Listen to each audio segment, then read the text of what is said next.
Hello people of the internet! Welcome, I am KICdude, and today I have a little bit more of a depressing topic to talk about.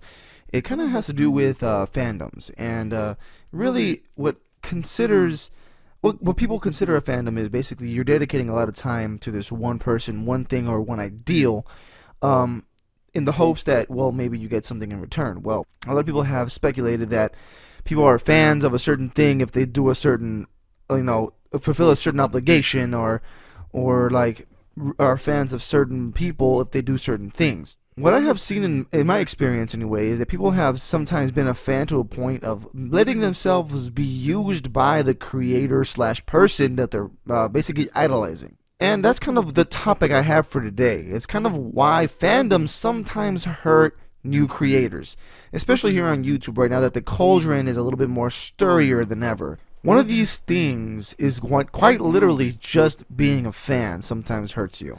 I'm just going to go ahead and explain myself, and then I'll explain why it's bad and why it's good. The first reason why it's bad is that when you're a fan of something, correct? Like, let's say for example you are a fan and you create stuff for this, for what is this person, right? Like you were dedicated something, you upload it to YouTube. The one thing people are going to know you by is that one thing you did. And it's the biggest point that I have, and I'm going to start out strong by saying that that's the point that I'm going to stick by.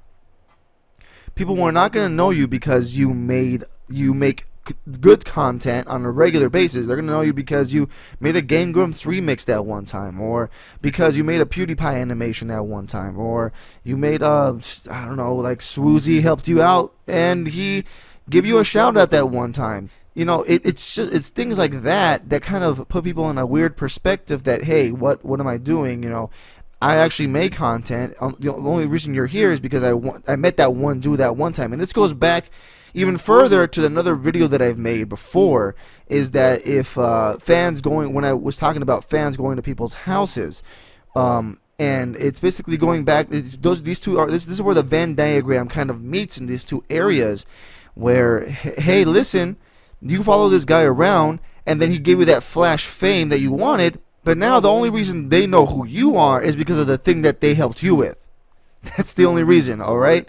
Now, some people can say that there are some exceptions to this rule, and I will say there are a bunch of exceptions, but there are people who probably don't put as much effort in to make it an exception. Like, the best example I could think of that is an exception to this would be Jacksepticeye, because he was a shout out from PewDiePie, but he did already have a diverse portfolio. All it did was push him along. If PewDiePie didn't give him a push forward, we'd probably still be seeing him today. He probably wouldn't have the same amount of subscribers he has, but he would be up there, you know? He already was the person he is now. He probably wouldn't be as high up as he is. He'd probably be a little less, but at the same time, we're all still gonna love the dude. Kind of brings me to the second point why this is bad, why sometimes fandoms are bad, is that now that you're only known for making a certain thing for the certain creator, no one's going to take you seriously when you try to do something else. Say, for example, you wanted to always start a YouTube channel. So the first thing you do is you make the video you wanted to make. You know, maybe it's a poor quality, but you tried. You tried to do something, which is something that every content creator needs to do. They need to try something. So what do?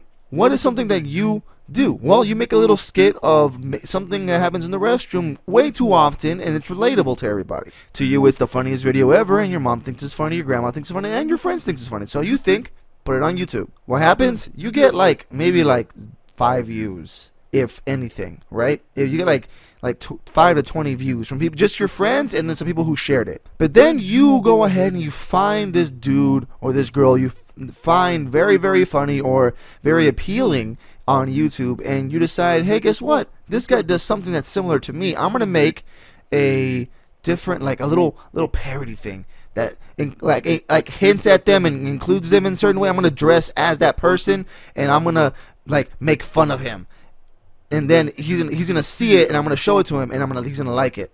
All right, then you do it. That video gets 1,000 views. You're like, wow. You know what? My next video, not gonna do that. I'm gonna go ahead and do the same thing, but the same relatable stuff, the same relatable skit, but in a different scenario.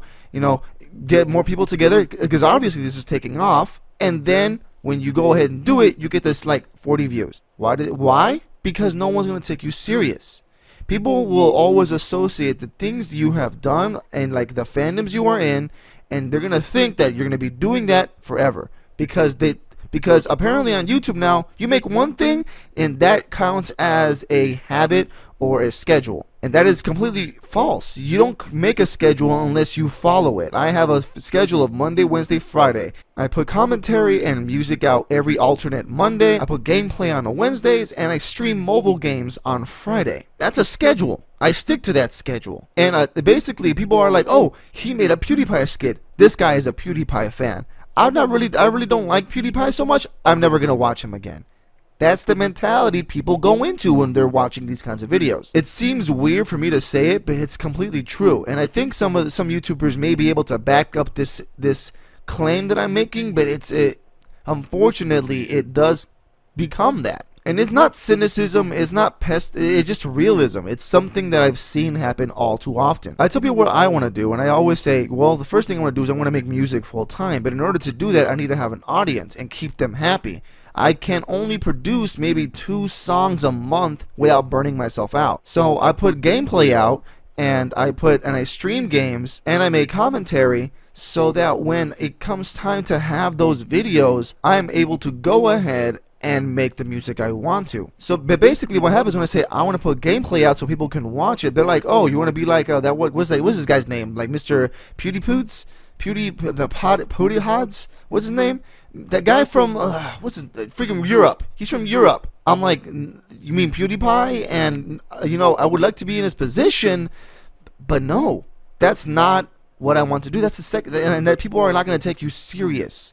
They don't take you seriously because you basically what they want is not what you want to do, and they associate you with the thing that somebody's already famous for. Like if you tell somebody, oh, I want to be an actor, the immediate response is not, oh, you want to be like George Clooney?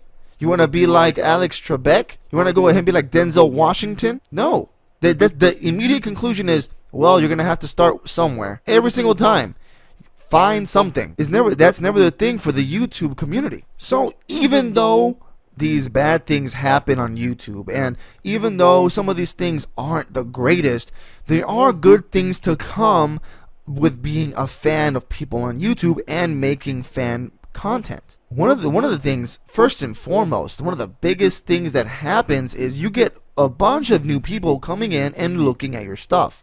I can tell you for a certain that I've made something around the odd number of 25 songs on my channel alone, and I think I've made like 4 or 5 remixes for the Game Grumps, and those remixes have more than I think 3 times the amount of views of my other songs combined. So yeah, it is definitely good. It's definitely a step to take if you want initial exposure, but it's not the only step you should take. But that's a different video altogether. New people coming in and looking at your stuff is fantastic. It gives people a chance to actually look and see people for the very first time, whether it be good content or bad content. It's and also good and bad content is also in the eyes of the beholder.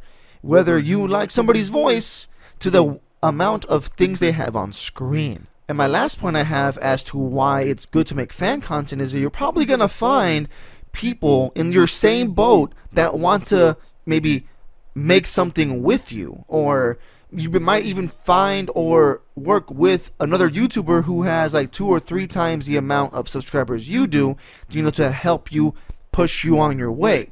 People can say that this is a double-edged sword, mainly for the reason that it has happened in the past that people will take advantage of the lesser subscribed person and then basically erase them out of existence. And yes, that may happen, but at the same time, look at the good side. Look at the good side. You get to work with people who are also fans of the things that you like, so you make a friend, 1. 2, you are going to make more content, and you probably might get that initial exposure you need by making this fan content with another fan. Look at that. So where do I fit in all of this? So let me answer that question with an explanation. Anyways, basically what you're seeing on screen right now is the start, basically the creation, and then the ending, almost the ending, I will say, of me making an Achievement Hunter remix or Let's Play remix, whatever you want to call it. This idea came up when Trevor announced they were looking for an animator, and they put out a Let's Play with every single audio separated. And I said, game, I'll play your little game. I'm going to go ahead and make a freaking remix with that separated audio. Crisp, clean audio is a musician's or remixer's greatest dream. We will always appreciate you more. It's important because juxtapose the Game Grumps, where you have just two people talking and you can understand the conversation. You have Achievement Hunter, where they actually go by calling themselves the main six. So there's 6 people talking with sometimes 3 conversations to a pair. It gets confusing sometimes, and clean audio from just getting vocals sometimes is meshed out with somebody laughing, saying huh, question mark, making fun of somebody. You don't get clean audio at all. So that's why it was important to me to grab the audio when I had the chance. So how does this fit into the topic I'm talking about today? Well, to be fair, it does. It has a lot, because for me, I am very scared that the bad stuff that I have said will outweigh the good stuff that I have said. And many people will say, well, don't be scared. It's just a one-time thing. And I respond by saying, yeah, but a bunch of one-time things don't necessarily mean that the outcome will be good. I have made remixes in the past for the Game Grumps. Well, not for them, but about them. I think overall I've made like about 20-something odd songs for my YouTube channel in this year alone, I think. And I have like about 5 remixes of the Game Grumps. And I believe just one of those songs, one of those remixes that I made for the Game Grumps, have more than